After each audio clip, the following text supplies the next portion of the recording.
Lavdi dhe falendrimet i takojnë vetëm Allahut fuqiplot, salavatet, selamet qofshin për Muhammedin sallallahu alaihi wasallam, për familjen e tij, për shokët e tij dhe për të gjithë ata të cilët ndjekin rrugën e Allahut xhaleshanuhu deri ditën e gjykimit.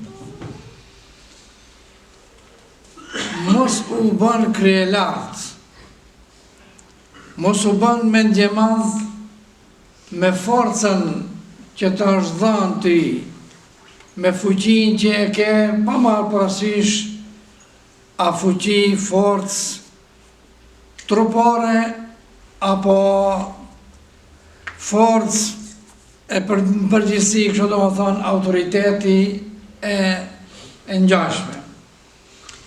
Pra mos u bën mendje madh me forcën tënde, sepse ti je shumë i vogël. Allahu xhaleshanuhu me një virus të cilin me sytë e tu nuk mund të shohësh, Allahu xhaleshanuhu të bën palë. Pra, ja sa i fort je, një virus edhe bije poshtë. Prandaj, mos u mbashtro me forcën tënde, sepse ajo nuk është asgjë. Çdo gjë është në dorë të Allahut xhaleshanuhu. Mos u bën mendje madh dhe krijelart me diturinë që e ke. Mos thuaj si unë nuk ka i ditur, unë e bëj këtë, unë e bëj atë, mu nuk mund del, se në mdale për para askush, se i mundi të gjithë me dituri. Sepse mund të përfundojsh në ndonjë spital që i shëron apo merret me njerëzit që kanë probleme mentale. Domethënë krejt ajo dituria jote bie poshtë. Mos u bën krijelart me ndje madh me bukurinë që e ke. Sa njerëz të cilët janë të bukur dhe domethënë lavdrohen me bukurinë e tyre, por i ndodh atij diçka që një zjarr për shembull kallët dikund, apo një ndeshje mazallar, domethënë edhe bukuria krejt i shkon poshtë. Pra, të gjitha këto janë gjëra të cilat kalojnë, të janë dhënë në dorë, edhe Allahu xhaleshanuhu e shiqon se si do i përdorish ato. A do t'i përdorish si nimet i Allahu xhaleshanuhu, apo si krijenalt i cili nuk e din se vjen nga Allahu xhaleshanuhu ato gjëra. Mund kujtohet një ajet kuranor apo një rast me Hazreti Sulejmanin. Hazreti Sulejmani kur urdhron, thot, kush është ai që pallatin e Belkisës mund ma bere mu këtu para meje? Gjinët dalën edhe thonë, njëri prej tyre i fritum nga gjin, thot, unë të bije të uqu edhe të ullë. Apo, në më thënë, i e ullet që është kam për qaqë. Qohet një besimtar të cilit i është dhënë dituri, por ka pas dalim prej ati i fritit të gjimve. A i thot, unë të asjel, të i mbyll edhe të i hapë sytë. Qaqë, të më njerë.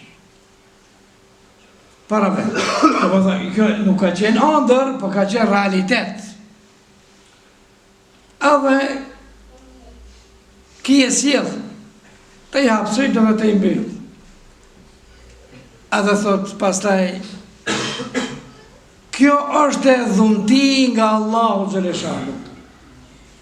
Pra nuk është mbashtru me ndjematësinë e tij, me fuqinë e tij që është dhënë, me diturinë që e ka pas, si e ka sjell puna e tij është, nuk është mbashtru. nuk e ka pa atë se kjo është një merit e tij pastër, por e ka pasi një nimet të Allahu xhaleshanu. Hadha min fadli rabbi, ka thonë. Kjo është prej mirësisë të cilën më ka dhënë Allahu xhaleshanu. Ai tjetri e ka thonë unë e bëj. Domethënë nga mendjemadhësia që e ka pas. Pra, po ashtu thot, mos u mbashtro me ibadetin që e bën ti. Mund për shembull të çohesh natën, vazhdimisht falish, mund të ndihmosh për shembull fukarave, mund ndërtojsh medrese, shkolla, ura, spitale, mos u mbashtro me pasurinë tënde që e ke bë, sepse atë pasuri të ka dhënë Allahu fuqiplot, edhe ai e shef se si do të veprosh me të. Pra sa njerëz kanë pas pasuri, por në fund kanë përfundu me zero. Plot ka.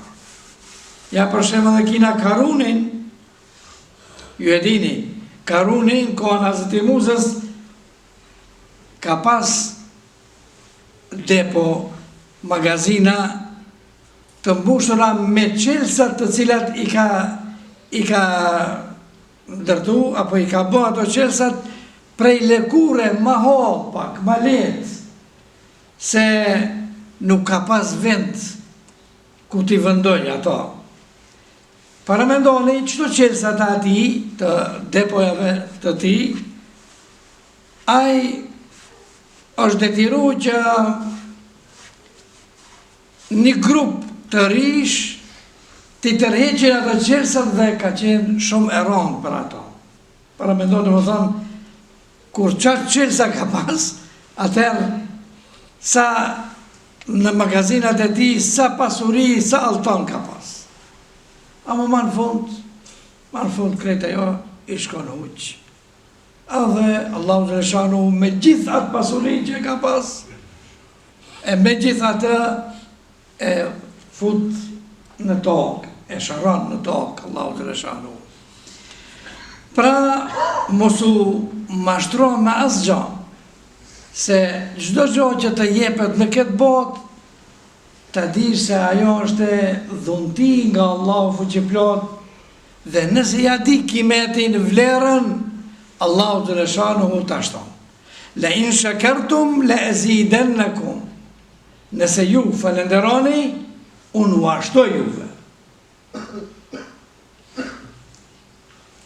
Pra, nuk e zgjatem shumë, por ta përmendi një hadith të pejgamberit sallallahu alaihi wasallam, mendjemadhësia, kryenalësia, është një gjë që edhe njeriu e largon prej xhenetit. Pejgamberi sallallahu alaihi wasallam përmendoni thonë: La yadkhulul jannata man kana fi qalbihi mithqalu dharratin min kibrin. Nuk do të hyjë në xhenet ai që ka edhe sa një grims vogël, grims të qibrit në vetën e tij, ai nuk do të mund të hyjë në xhenet. Pejgamberi sallallahu alaihi wasallam thotë. Prandaj dikush që ishte prezent kur e tha pejgamberi sallallahu alaihi wasallam këtë, tha: "Qala rajulun inna ar-rajula yuhibbu an yakuna thawbuhu hasanan wa na'luhu hasanatan." Ja Rasulullah, po ka dikush prej neve që ka dëshirë që teshat e tij edhe këpucët e tij t'i keset të bukura, të duket bukur. Pejgamberi sallallahu alaihi wasallam ai ka menduar se edhe kjo quhet kibër. Pejgamberi sa tha: "Qala inna Allaha jamilun yuhibbul jamal." Allahu është i bukur dhe e don bukurinë. Pra nuk ndalohet ta shfaqësh nimetin e Allahut xhaleshanu. Jo. Po çka ndalohet? El kibru batarul haq. Thot kibër, mendjemadhësi, kryenalësi është ta mohosh hakun, ta mohosh të vërtetën. ta mohojsh nimetin e Allahu xhaleshanu se është prej atij.